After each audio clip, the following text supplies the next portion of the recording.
BRS MLA Vivekananda మాట్లాడుతున్నారు. ఇప్పుడు live చూద్దాం. సరైనటువంటి న్యాయం కోర్టు నుంచి వస్తుందని నమ్మకం విశ్వాసం మాకు ఉన్నది. కాబట్టి దీన్ని టైంపాస్ చేయాలనే ఉద్దేశంతోనే ఈ రకంగా ఇటు శాసన వ్యవస్థని అటు బీజేపీని ఇద్దరు కూడా క్లియర్ కట్ గా తెలుస్తోంది. ఈరోజు మన మహేశ్వర్ రెడ్డి గారు 30వ తారీఖు రాకుండా టైం తీసుకోవడమే దీనికి ప్రత్యక్షమైనటువంటి ఒక ఆధారం. వారు మొన్న జరిగినటువంటి సింగరేణి యొక్క బొగ్గు కుంభకోణంలో కూడా బీజేపీ పాత్ర క్లియర్ కనపడుతోంది. బీజేపీ కాంగ్రెస్ కలిసి రాష్ట్రాన్ని దండుకుంటా ఉన్నారు.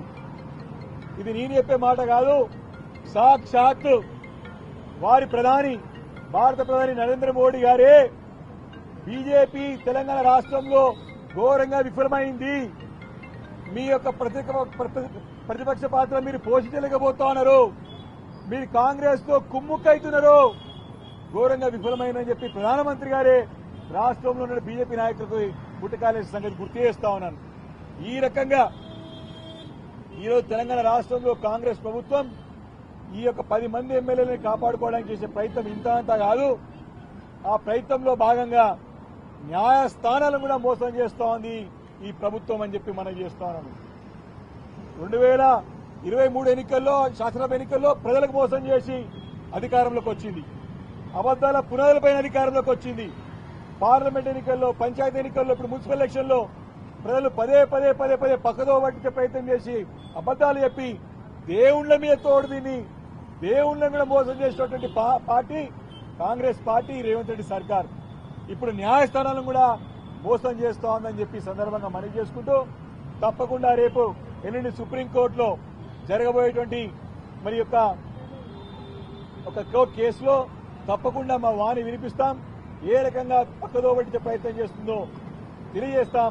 ఈ ప్రభుత్వాన్ని ఖచ్చితంగా కళ్ళు తెరిపించే విధంగా న్యాయపరణ చేస్తాం. 10 మంది ఎమ్మెల్యేలు తప్పకుండా ఉప ఎన్నికలు రావడం ఖాయం.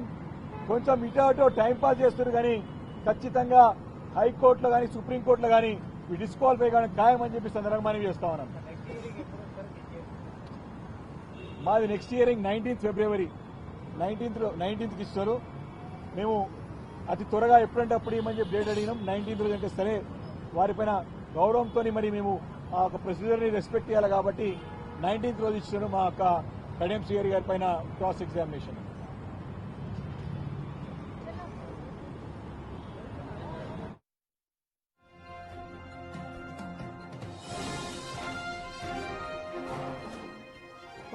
కడియం శ్రీహరికి సంబంధించి విచారణ అయితే ముగిసింది. అటు స్పీకర్ ముందు వివేకానంద అలాగే కడియం శ్రీహరి ఇద్దరు కూడా హాజరయ్యారు. వారి ఇరువురు వాదనలు కూడా స్పీకర్ వేయడం జరిగింది. అయితే కడియం శ్రీహరి అనర్హత పిటిషన్ కు సంబంధించి సరైన ఆధారాలు లేకపోవడంతో, ఆయన బీఆర్ఎస్ నుంచి ఇటు కాంగ్రెస్ కు వచ్చారనే ఆధారాలు లేకపోవడంతో దీన్ని మళ్ళీ కూడా పోస్ట్పోన్ చేశారు. మొత్తంగా ఇప్పటికే 7 ఎమ్మెల్యేలకు సంబంధించి కూడా క్లీన్ చిట్ ఇచ్చారు స్పీకర్. కడియం శ్రీహరికి సంబంధించి మరోసారి ఫిబ్రవరి 19th రమ్మన్నట్టు కూడా అటు వివేకానంద రెడ్డి స్పష్టం చేయడం జరిగింది.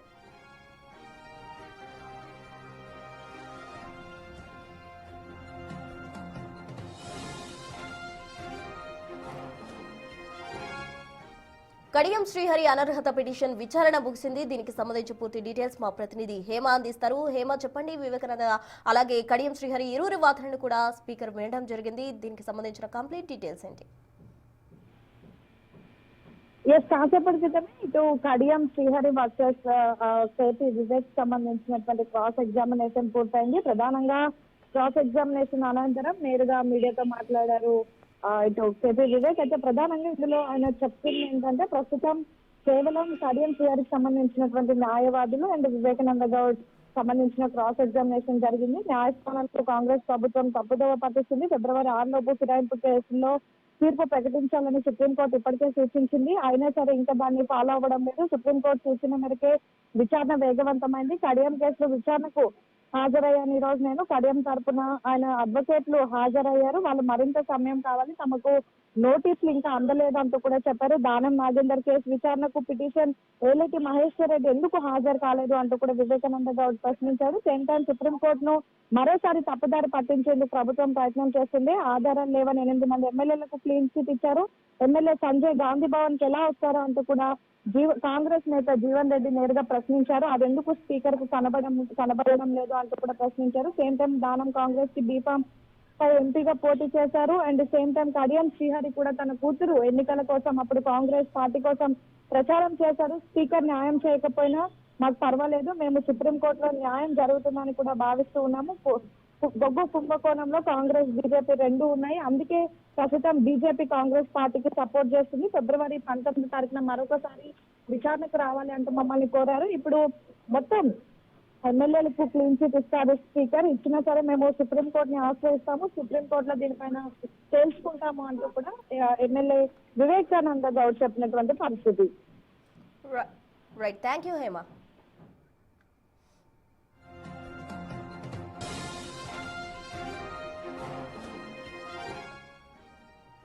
మొత్తంగా కడియం శ్రీహరి అనర్హత పిటిషన్ కు సంబంధించి విచారణ అయితే ముగిసింది. కేపీ వివేకానంద వాదనలు స్పీకర్ నమోదు చేశారు. మొత్తంగా దీనికి సంబంధించి ఈ నెల 19కి మరోసారి హాజరు కావాలని స్పీకర్ ఆదేశాలు జారీ చేశారు.